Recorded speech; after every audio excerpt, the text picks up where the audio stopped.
join me in welcoming Matt Reeves.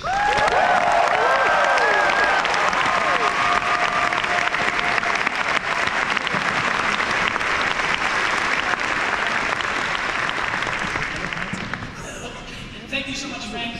Thank you, Dean Gailey, distinguished faculty, and congratulations, Prentice, on your Mary Pickford Award. This is an incredible honor to be here. To all the parents and friends, I say welcome. And to the class of 2022, I say, oh my God. Somehow, through the hard work, commitment, and perseverance, you not only got into the best, most storied film school in the world, but despite the worldwide pandemic, you did it. You fought your way through it all the way here, and today, you are graduates of the USC School of Cinematic Arts.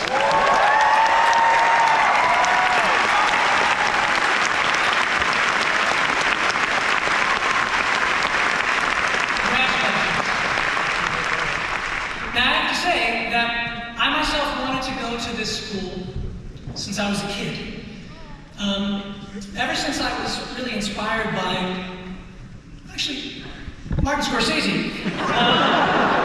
I was inspired by the new American cinema of the late 60s and early 70s, the filmmakers of the first so-called film school generation, people like Marty, Francis Ford Coppola, and George Lucas, who proved that there was a path out of film school to big screen filmmaking. I'll never forget when I first arrived here and I saw the school's unofficial motto carved into the cement of the bridge of the old campus. Reality ends here. This was a place where dreams were born, where the powerful tools of storytelling would be revealed to us. Reality ends here. It's a powerful idea. But now you're done. You've done that. It's time for a new chapter. So, today, reality begins here. And I know the question on your minds right now, all of you and all of the parents, must be, oh my God, how do I have a career in this business? Especially today when things seem so uncertain, Netflix and the other streamers have changed the landscape of our industry so quickly, and suddenly, there's suddenly uncertainty there too. Fewer and fewer types of movies are made for the big screen. What is the viable financial model is being said? What is the film business even going to look like in the future? So many questions. But let's not get ahead of ourselves because reality begins here. And if you want a career in this business, the first thing you're going to have to do is break in. So how do you do that? There is no one path. But I can tell you that for me, when I was sitting right where you are right now, the key for me was finding a story. Find a story that you have to tell. Your story. And by yours, I don't mean that it has to literally be your life story, but it has to reflect your point of view, your voice. And once you find that story, don't take no for an answer. For me, I told myself that I would come up with a story that I had to tell, and if no one would make it, I would go out and make it myself in 16mm, just like John Cassavetes. Today, it's even easier. If it comes to it, you can make a movie on your phone, you can edit it on your laptop like Sean Baker did with Tangerine, and nothing will stop you. In my case, the script I wrote with a friend got into the Sundance Writers Workshop, and it eventually got the attention of a few studios. It was a low-budget film, and like a crazy person, I told them I would only sell it if I could direct. And miraculously, insanely, they said yes. I thought to myself, oh my God, I did it, I just broke in, and maybe now I was on the same path as my heroes, the first film school generation. What no one, except for my closest friends and my co-writer, knew was that some parts of the story were embarrassingly personal. The script was about a Gen Xer, which I am, and he was approaching 30, which I was, and still living at home with his mother which I was. I thought, oh dear God, if anyone at the studio finds out that the director of this movie is living with his mom, this would be over. I remember a few short months later driving to the set on the first day, and you may feel this way, I felt like a total fraud. I thought, oh my God, what am I doing? We did our first rehearsal. It was at a house in Brooklyn. The movie took place in New York. And there was the prop master. His name is Joe Bottalucco. Joe was a classic New Yorker. He literally was later cast on multiple episodes of The Sopranos. And he watched as I led our actors to their first rehearsal. And afterwards, not knowing how it was done, I said, so Joe, I hope you saw where the stuff was at the beginning, and then can you put it back there? And then he looked at me and he said, hey, this is not my first day. So I thought, oh, this is great. I already had the crew turning against me. I was really scared, but it turned out that Joe was a super nice guy. And he came up to me later and he goes, hey, Matt, earlier, when I said, it's not my first day, I didn't know it was yours. We actually became really good friends. He came up to me and said, hey, don't eat off the truck. And I thought, oh, does that mean the food is not good on the truck? And it just turned out, no. They had a special deal. They were going to get food from L&B Pizza, which is in Brooklyn. I don't know if anybody knows it, but it's fantastic. He gave me chicken parm, L&B Pizza every day, and I gained 50 pounds on that movie. Somehow, feeling like there was no way I could do this, I got through the experience, and despite all the uncertainty, I finished that movie. And miraculously, it got into the Cannes Film Festival. Jules Jacob had chosen it from Un Certain Regard. We showed it in the Grand Palais. It got a standing ovation. We sold the movie to every territory in the world. I was like, oh my God, I did it. I'm on the same path. Martin Scorsese, Coppola, they came here. And then the movie came out in the US shortly later, and it was a total bomb. We lost all of the deals, and the movie was not released in most of the world. So it's kind of like what they say about rock bands, right? You record your first album, you're 25, I was 29. And everybody says, oh, well, so that took 3 months to do. It didn't take you 3 months to do. It took you your entire life to that point. This was a movie that took me 29 years to make, and it had failed spectacularly. So I thought, my gosh, what am I going to do? What do you do when you break in and you get everything you want and it does not work out? There was a big brick wall on my path. How would I get back up? How would I have a career? Could I have a career? So I was friends with J.J. Abrams. He and I, we made movies together when we were kids. We made 8mm movies. We made an 8mm film festival. And he and I were talking about making another movie. And we started talking about this story about a young woman going to her first experience, independence in college. And as we talked more and more about it, it became Felicity. And as we were talking about it, we realized it wasn't a movie. We said, oh, this is a TV show. And I thought to myself, now TV was not what it is today. This was a show that was going to be on the WB. Now you may know the WB does not exist anymore. But the show was incredibly meaningful to us. And I thought, well, gosh, I think this is the path I have to take. So I took a turn. And I worked with an incredible cast with Kerry Russell and the other actors. I worked till 4 a.m., 7 days a week. It was like film school all over again. It was like making movies the way you guys do. But when that show ended, I thought to myself, that was an amazing experience. I have learned so much. I now need to get back on the path. I'm going to get back on that path of those film school generation people. I'm going to go back on the path and make a movie. So I wrote another film. I wrote a film called Invisible Woman. I had written it for Naomi Watts, and amazingly, somebody knew Naomi Watts. They got it to her. She read it. She said, yes. And I was like, okay, thank God I am back on the path. This is going to work. And so I was ready for pre-production. It was going to begin the following week. I got a call on a Friday. It was Naomi Watts calling on my cell phone. I was like, that's pretty cool. And I was like, hey, how you doing? How's it going? She goes, man, I have some bad news. And I was like, what? She said, do you know who Michael Haneke is? And I was like, yeah, no, I do. He did Funny Games, right? She goes, yeah. Well, he wants to remake the film in English. He wants me as the star. He's one of my heroes. I can't do your movie. And like that, there was another brick wall.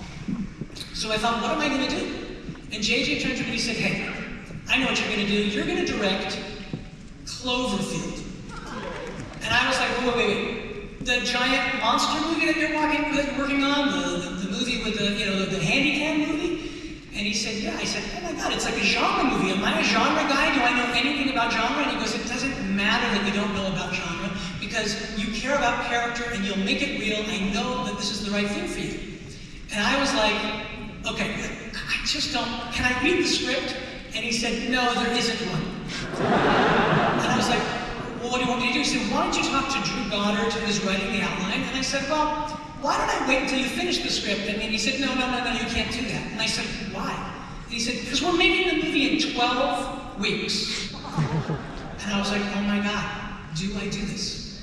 And so I met with Drew, and I discovered something that has been really important for me in my career. As we started talking about story, I thought, okay, it's a giant monster movie, this other thing, but I started thinking, as you guys have learned, about story. And for me, the movie became very much about my anxiety, and I suddenly realized that while I'd always loved genre movies, that I could actually tell a story that I cared about that was also a giant, crazy monster movie handycam film. And so I did that, and it was an amazing experience. I remember being on the set. I got sick so many times, and you guys will see, when you go out there, it's stressful being a director. And there was a guy who came up to me, and I was so sick, they sent a doctor, and he said, we're gonna give you this drug, because you keep getting sick, it's called Provigil. And I was like, Provigil, I don't think I know that. He said, it's a drug that we give to bomber pilots in Iraq on all-night bombing runs. It'll keep you awake. And I was like, whoa, okay. And I looked at it, and I read the precautions, and it said, may give you a false sense of well-being. I thought, oh my God, that would be the end of my career. Hey, it looks great. And it isn't. My DP did take it. I said, how's it going? He goes, I don't feel it. So I don't know, but anyway, I didn't take that. But anyway, that movie came out and something amazing happened. It actually worked. It was a big hit.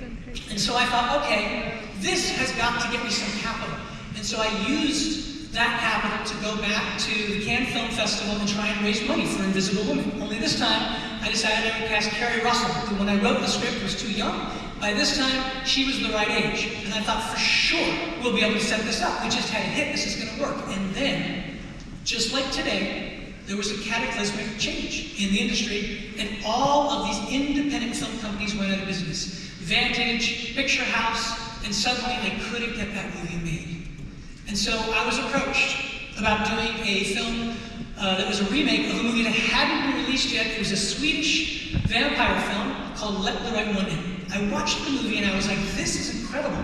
And my first thought was, I can't remake this movie. It's too good. But after what happened with me in Cannes, I thought, okay, it's also the story that I relate to the most. So I read the book, which was written by John Lindquist. He also wrote the screenplay. And it turned out that he grew up in Sweden at the same time that I was growing up in LA. And he had a similar childhood that I did. He was bullied, so I thought, what if I called him? I think I could take this and take this story, his story, but make it transplanted and make it an American tale. And when I did, I called him and he said, here's the thing. I love Cloverfield. Make the movie. And I was like, wow. And so I did. And this became a new path for me. Suddenly I was a genre filmmaker. And it happened to me again. I was approached by about doing Planet of the Apes, Dawn of the Planet of the Apes. When they came to me, my son was just learning how to speak. He was about 2 years old, and his words came with such urgency, and I looked at him and I thought, my God, you're a little animal. And there was something about the idea of exploring our animal nature that was really thrilling to me. And I thought, if they let me tell this story the way that I want to, which they probably won't, then this could be really cool. And when I went to them, they said, yes, we will let you do that. And I made that movie. And then the same thing happened again on War. On War, my father was dying when that film was made. And as Caesar was dying, my father was very near death. The film was very personal to me. It was about fathers and sons. It was about not only my relationship with my son, but with my father. And so I discovered that you could actually take stories that were fantastical and do really personal things with them. I had no clue about this when I began. And that, of course, brings us to Batman. And I think, okay, so you may not have noticed, but I don't seem like the bravest, toughest guy in the world. I have loved Batman since I was a kid. I really loved the myth of that story. But that certainly wasn't me, but there was something about it that I totally related to. It was this idea of having gone through difficulties and going out night after night and doing this crazy, crazy thing of playing out something that's related to your past to try and find meaning in your life. And that's what filmmaking is for me. And I think it's probably what filmmaking will be and is if it's not already for you, which is that it's the place where you can come to understand who you are and how you fit in this world. So all of that brings me back to an experience that I had when I was in film school. And the thing about it is that experience wasn't at USC. It was at UCLA. We have a UCLA grad. This is fantastic. My friend's going to UCLA, and he said, "Listen, I got some news for you." He was gloating. He said, "I'm taking a class by a guy named Peter Guber, who was the head of Sony Pictures." I said, "Whoa, that sounds interesting." He said, "Yeah, the class is called Power." I said, "That sounds scary." And he said, "Our first guest is going to be Francis Ford Coppola." And I was like, oh my God, I gotta come, I'll come. He said, "You can't come, it's a really popular class." And they all made us have passes. And I said, "Give me your pass." my friend kept everything in his life, kind of crumpling. And he gave me his pass, and it was so crumpled that I was like, if I Xerox this, they'll be able to see. I've just Xeroxed this piece of crumpled paper. And so I took that paper, and I Xeroxed it, and then I folded it for about an hour, over and over again, until it looked like I had kept that sheet as crappily as he had. And I went that night to go see Francis Coppola. I held it out, and I thought, this better work. I got in, and there was Peter Guber, and he said, "This is going to be an interesting class. We're going to talk about power." You know who wasn't there? Francis Ford Coppola. So I was like, well, I better come to the second class. Now the second class was really cool. It was the head of Sony Pictures Japan. That was interesting. It wasn't Francis Ford Coppola, one of my heroes, but I thought I'll go again. Penny Marshall, super cool. Where's Francis Coppola? So I went to that club, by the way. I'm sure if you are from UCLA, you probably could tell them that I owe them money. I went the entire year. And on that last day, I walked into the classroom, and he always had the guests sitting off to the side. There was no one sitting. I thought, my God, I gave up a whole year stealing this class, and there's no Francis Coppola, who's my hero. But he then said, "You know, we have a very special guest tonight." And guess who came out? Francis Ford Coppola. And for me, like I said, the film school generation, this to me was like having a meeting with Socrates. And he spoke. But what he said to me that night shocked me. Because he said, listen, he talked about all the films that were the reason that he was my hero. He talked about The Godfather Part 2. He talked about Apocalypse Now. And I was like, yeah, those are all masterpieces. And he said that none of them were the films that he imagined himself making. They weren't on the path that he set out to go to make in the first place. And I was like, what's he talking about? And he said that when he made The Godfather, he and the others at American Zoetrope were trying to make a viable studio. They made American Graffiti, they were trying to make these movies. And George Lucas said to him, "We need money. You better take this movie." And he was like, "I don't know a thing about gangster movies. I don't want to make a gangster movie." But he took that movie and he made it personal. I mean, his daughter is in the movie, his father did the music, and his sister's in it too. He made it very personal. And when they approached him about Godfather 2, he said, "I don't want to do a sequel."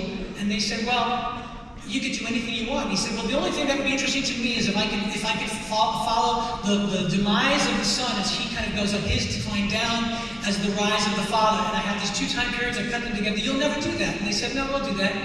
And he did it. And it was a very personal film for him. And then Apocalypse Now, he said, "Listen, this is not my movie." That was a movie that George Lucas and John Milius came up with when they went to this school. And they said, we're going to go to Vietnam, we're going to make this movie during the war in 16 millimeter. And when it came time to prove that American Zoetrope really was a viable studio, Francis needed a project and he didn't have one. So he said, well, I guess I could take that old project that you guys didn't make, I'll do Apocalypse Now. And he made one of the greatest movies in history.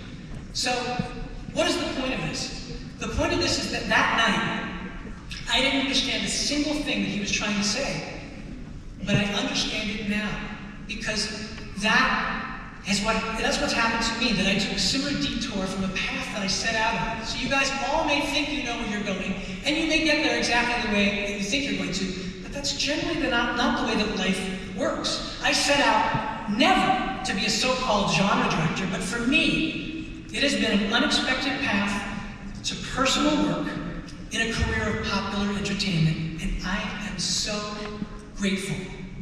I will say, as far as our first question, how do you have a career in the film industry? I just want to tell you, you'll never totally figure it out. Each project has its own particular challenges and surprises that you'll never will have expected, just like life. But I can tell you that along the way, you will get more comfortable with that uncertainty of knowing that this is just how it is every time, that you'll always be asking the question, oh my God, can I actually do this? And then you'll go about finding whatever that path is to actually do it. So all of this brings me back to you guys. Here today, reality begins here, and the dreaded financial model crisis. Time and again, people in the film industry have said the sky is falling. The film business is dead, and people are saying it again right now. But I will now make a case that this is one of the best times for you guys to be graduating. And there's precedent. The first film school generation that inspired me, they came of age at a time exactly like this. The old studio system was dying, nobody knew it would work, the movie business was over, and then those former film students, just like you, took the world by storm with their passion, their stories, and they made some of the greatest films in history. In the end, the financial model doesn't matter, because storytelling is a human need. We need stories to make sense of our world. Cinema at its best puts us in the shoes of characters who we are not, and it extends our sympathies and our understanding about them. Cinema illuminates what it means to be human, and cinema brings us together. Right now, that's what we desperately need. So the financial model will have to figure itself out. Here's the thing, none of it works without you. In fact, whatever it is or becomes, the financial model depends on you, because it needs your stories. We need your unique voices. We need to see the world from your point of view. We need to learn from you, be entertained by you, and we need to be inspired by you. You've chosen a very challenging path, guys. At times it will be heartbreaking, but if you really want it, if you're willing to work hard, if you're able to be nimble and respond to the huge, unknowable mountain ahead and take detours around anything that gets in the way of your path, then you can have a very surprising and fulfilling and wonderful creative life. And I hope you do. Reality begins here, guys. Congratulations, and good luck.